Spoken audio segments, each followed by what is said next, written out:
করব মটনের ঝোল। তো আমি মটনটাকে ভালো করে ধুয়ে দেখতে পাচ্ছ, আলু আর পেঁপে দিয়ে আর একটু হলুদ, একটু সর্ষের তেল আর গোটা গরম মশলা দিয়ে আমি 4টা সিটি দিয়ে নিয়েছি। তো 3টে সিটি দিয়ে আমি রেস্ট টাইম দিয়েছি, দেন ওপেন করে আলু পেঁপে দিয়ে একটা সিটি দিয়েছি। পুরো একদম রেডি করে নিয়েছি যাতে ইন শর্টে রান্নাটা তোমাদের দেখাতে পারি। এখানে আমি একটা স্পেশাল মশলা বানিয়ে নেবো, সেটা হচ্ছে পেঁয়াজ কুচি একটা দিয়েছি, পেঁয়াজ কুচি করে নিয়েছি, টমেটো আর কাঁচা লঙ্কা আছে তোমার এই 5-6টা মতো। তো এটাকে আমি একটা পেস্ট বানিয়ে নেব। আর এদিকে পেঁয়াজ কুচি রেখেছি, আদা রসুন বাটা আছে। চলো তো কীভাবে করি সেটা দেখাবো। পুরো গরম হয়ে গেছে, তেল দিয়েছি আর দিয়েছি যেটা হচ্ছে জিরে ফোড়ন।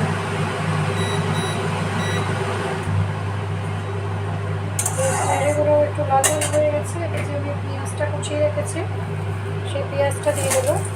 আর আমি ওই পেস্টটাও করে নিয়েছি। পেস্টটা স্পেশালি ওইভাবে দেওয়ার আরও কারণ হচ্ছে ঝোল একটু বেশ ঝোল ঝোল, মটনের পাতলা ঝোল করবো না আজকে, একটু ঝোলটা ঘন করবো, তার সাথে গরম ভাত। তো সেই জন্য তো পেঁয়াজটাকে আমি এটা একদম লাল লাল করে দিয়েছি।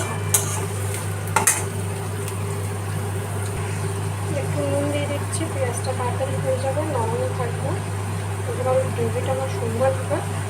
আর আমি যখন প্রেশারে দিয়েছিলাম তখন অল্প একটু স্লাইট নুন দিয়েছি, তো সেটাও মনে রাখতে হবে, ওখানে নুন দিয়ে আসলাম।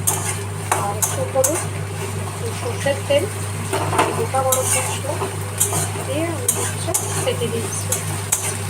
আর এটা করতে বেশিক্ষণ লাগবে না, কারণ অলমোস্ট আমার কোনো সেদ্ধ বাকি নেই, মশলা কষাবো তাহলেই আমার অলমোস্ট রান্না হয়ে যাবে।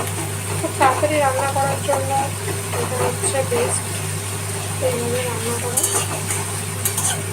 আমার মটন যেভাবেই রান্না করা হয় ভীষণই ভালো লাগে, আমার তো ভীষণই ভালো লাগে। কিন্তু এমন একটা জিনিস ডাক্তার বলে না বেশি খাওয়া যাবে না, তো এইভাবে আমি লাল লাল হওয়া পর্যন্ত ভেজে নেব।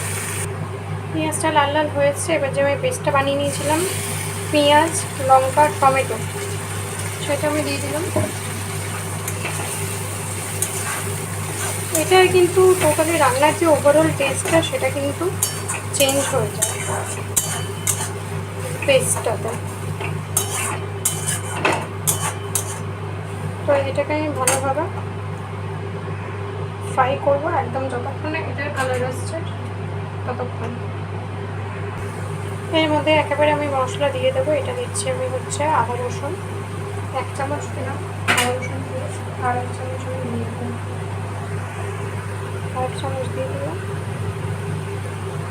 এবার এটাকে ভালো করে মিক্স করে এটাকে যতক্ষণ না এটার কালার চেঞ্জ হচ্ছে, এতে আপাতত আমি আর কিছু দেবো না, এটাকে ভালো করে আমি কষাবো। এটাকে কষাতেই আসল টাইম বা পুরো রান্নার টেস্টটা এটার উপরেই থাকবে। তো এটার জন্য মোটামুটি 10 মিনিট মতো লাগবে। এবার একটু মশলা দেবো একে একে করে। প্রথমে আমি দিয়ে নিচ্ছি হলুদ। আমি কিন্তু প্রেশারে যখন সিটি দিয়েছি সেইভাবে অতটা হলুদ দিইনি, জাস্ট একটু একদম ফ্যাকাশে যাতে না হয়ে থাকে সেই জন্য 1/2 চামচটা কম দিয়েছিলাম। এবার আমি লঙ্কা দিয়ে দিচ্ছি 1 চামচ দিলাম, আর একটু দেবো, 2 চামচই দিলাম। আর 6-7টার মতো 6-7টা 5-6টা লঙ্কা আমি যেটা দিয়েছি কাঁচা লঙ্কা পেস্ট করে, তোমাদেরকে দেখালাম আমি। এবার দিচ্ছি জিরে গুঁড়ো আর একটু দেবো, কারণ মশলা ঠিকঠাক না হলে ঠিক ব্যাপারটা জমবে না। এবার যেটা ব্যাপার লঙ্কা ঝালের ব্যাপারটা, অবশ্যই তোমরা তোমাদের মতো কম বা বেশি নিতে পারো। দিয়ে দিলাম 1 চামচ মতো। যারা কম খাও তারা কম দিতে পারো, আর যারা বেশি খাও তারা অবশ্যই এর থেকে বেশি দিতে পারো। ঝালটা আর নুনটা যে যার স্বাদ মতো দেওয়াই ভালো। এই গ্যাসটা একদমই আস্তে করে রেখেছি। এবারে এটা আমি দিয়ে দেবো আর একটু নুন দেবো, খুব বেশি দেবো না, এই দিলাম।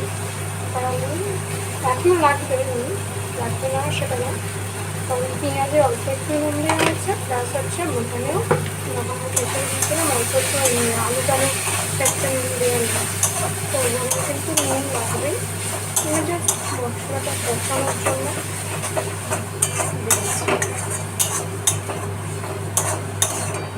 নিয়ে এটাকে কষাতে লাগবে।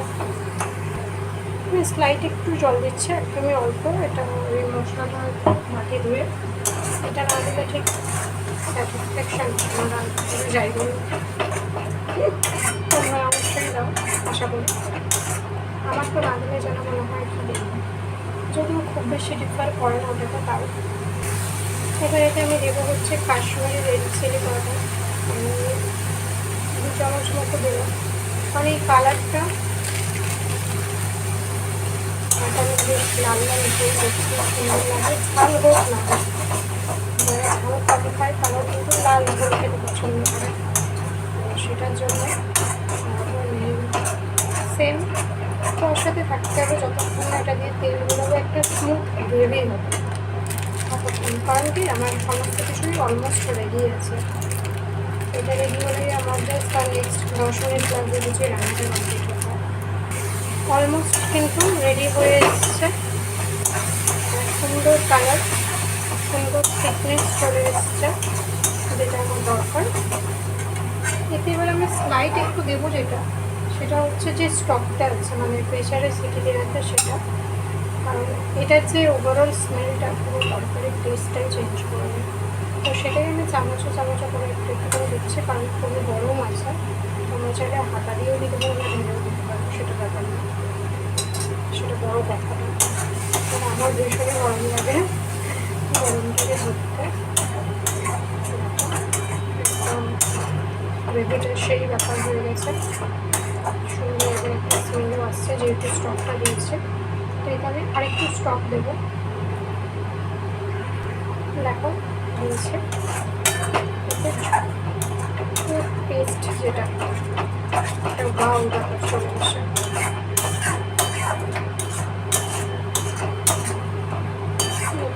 হ্যাঁ, এটাকে তেল ছাড়ার জন্য আমি ঢাকা দিয়ে 2 থেকে 3 মিনিট আমি রান্না করবো, তাহলে আমার মশলাটা পুরো একদম পারফেক্ট হবে আমি যেমন চাচ্ছি। সেই জন্য আমি চাপা দিয়ে 2 থেকে 3 মিনিট। 2-3 মিনিট হয়ে গেছে, এবার আমি খুলবো।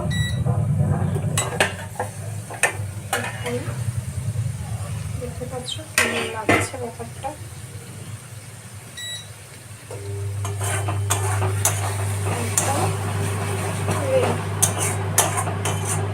এবার এতে আস্তে আস্তে আমি ফার্স্ট মাংস, আলু আর পেঁপে এটা আমি দিয়েছি, কারণ আমার এই পেঁপেটা খেতে অসাধারণ লাগে, সেই জন্য মানে মাটনে দেওয়া।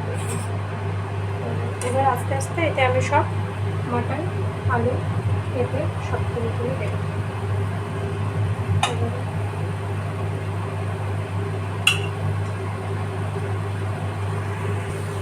আমি বেছে বেছে শুধু মাটনটা দিয়ে নিচ্ছি, তারপরে আমি হচ্ছে আলু আর পেঁপে যে 2-4 টুকরো আছে সেটা দেবো পরে।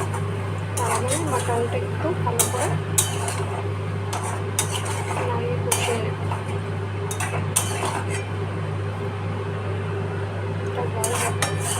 এইসব রান্না মনে হয় এক করা হলে খুব ভালো হয়, কিন্তু এমনই অবস্থা যে মাটন 250-300 বেশি কখনো মানে আমরা এমনি খাই না, কারণ কি ওই একবার খুব ইচ্ছা হলো তখন।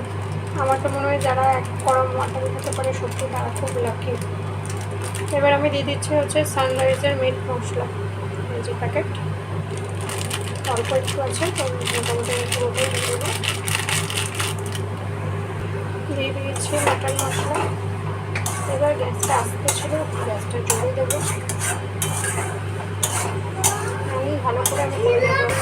মাটন মোটামুটি দেখতে পাচ্ছ একটা কষা হয়ে গেছে, তেল বেরিয়ে গেছে।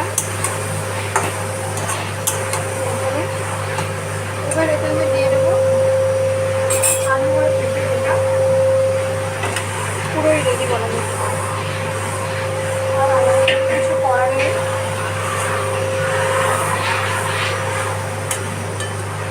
এটাকে নাড়িয়ে ভালো করে মিশিয়ে যে স্টকটা আছে আমি সেই স্টকটা দেবো। আর যদি জল লাগে তো সেক্ষেত্রে এখানে গরম জল দেওয়াটাই বেটার, এটাই সাজেস্ট করবো। তো ভালো করে নাড়িয়ে দেবে। আলু পেঁপে দিয়েও 2 মিনিট মতো কষিয়ে নিয়েছি একদমই।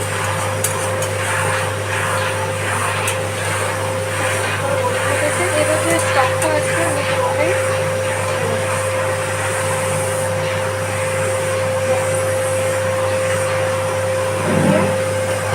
আমি যে আর আমার গরম জল লাগবে কিনা মানে ঝোলের জন্য, তাহলে দেবো, আদারওয়াইজ দেবো না। দেখা যাক। দিয়ে দিয়েছি জল, দেখতে পাচ্ছ যেহেতু গরম ছিল তো খুবটাও তাড়াতাড়ি চলে এসছে। এইভাবে আমি 10 মিনিট মতো করে দেবো, তারপরে দেখবো আর কি দেওয়া যায়। 10 মিনিট মতো এইভাবে আমি টকবক করে ফুটতে যখন লেগেছে আমি একদম লো ফ্লেমে 10 মিনিট মতো করবো। বেশ কিছুক্ষণ হয়েছে, আশা করা যায় টকবকে ফুটছে ধরুন একদমই অলমোস্ট আমার রেডি। নাড়িয়ে দিতে হবে যাতে আমাদের কড়াতে না লেগে যায়, সেই জন্য কি সুন্দর কালারটা হয়েছে দেখতে পাচ্ছ। একদমই রেডি, একদমই রেডি। টকবক করে ফুটছে, নামাবো গরম ভাত দিয়ে ঝোল। এই ঝোল আর গরম ভাত দিয়ে আমার চাকাচাক হয়ে যাবে। একদমই রেডি। তোমরা এই প্রসেস একবার মানে ট্রাই করো, স্পেশালি টমেটোর, লঙ্কা আর পেঁয়াজের যে পেস্টটা সেটা দিয়ে খুবই সুন্দর টেস্ট হয় এটা। তোমরা অবশ্যই ট্রাই করো, আমি জানি।